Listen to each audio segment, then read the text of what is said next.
Hi, this is Dr. Sage Breslin, and today we're talking about toxic narcissism and multitasking, or perhaps the lack of ability to do that. So today I have a small tyrant. Yeah, and my multitasking is limited by the small tyrant, who is sharing my office at the moment. But let me see if we can move through before she climbs up my chair one more time. So, in toxic relationships, we've been talking about how so much is altered, how so many of our abilities, our functions, our capacity is altered by really trying to adhere to and comply with the person who's controlling the relationship. And that would be the narcissist or sociopath or low functioning person with borderline personality disorder. So, we've talked about some of the really sort of prominent kinds of symptoms and characteristics of being in an unhealthy relationship.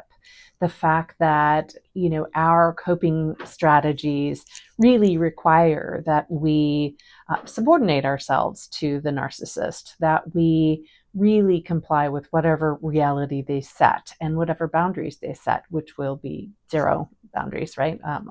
At least we'll not have any boundaries. They might. Um, we've talked about how you can lose yourself and lose your reality, your truth in unhealthy relationships because, frankly, you're spending all your time and energy trying to sort of manage them, right? And manage their needs.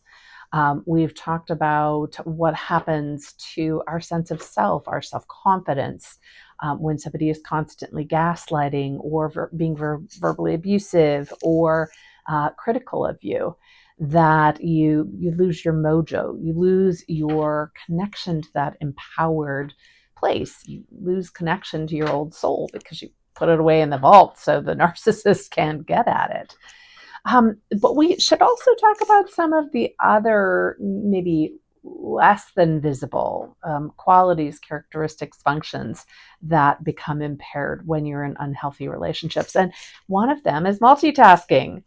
You may be a person who has in the past been very powerful, been in a high position, controlled the narrative, right? And you may have been used to operating like at lightning speed, right? And doing lots of different things at once.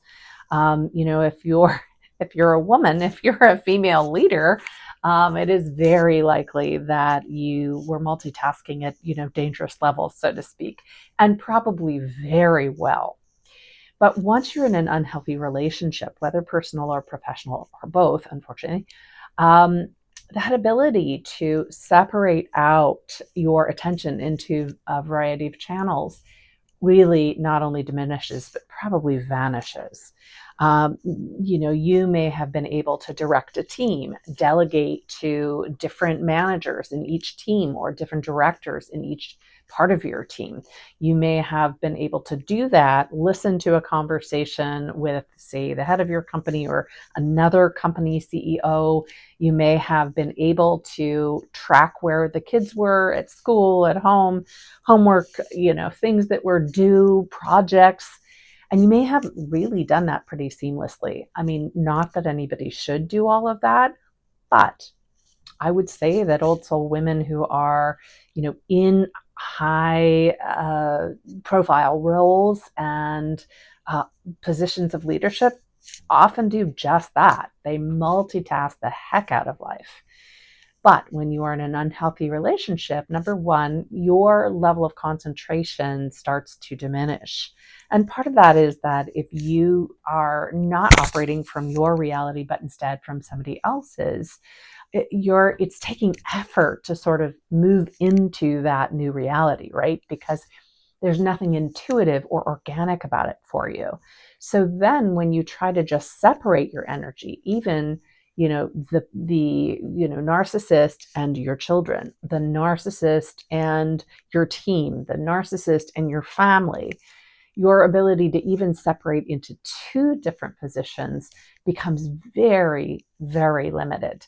Now, if you are trying to manage, say, conversations with your team, conversations with senior leadership, conversations with your family members, suddenly not only do you have a problem with your attention span, but you also have problems with concentration. Even when you're doing it, when you've separated out those channels, you'll be in one conversation, lose your train of thought. You'll be trying to switch to another channel, which doesn't serve you, because this person who's in channel number one is going to feel slighted if you've sort of shifted your attention to channel number two or three or four or seven or 10.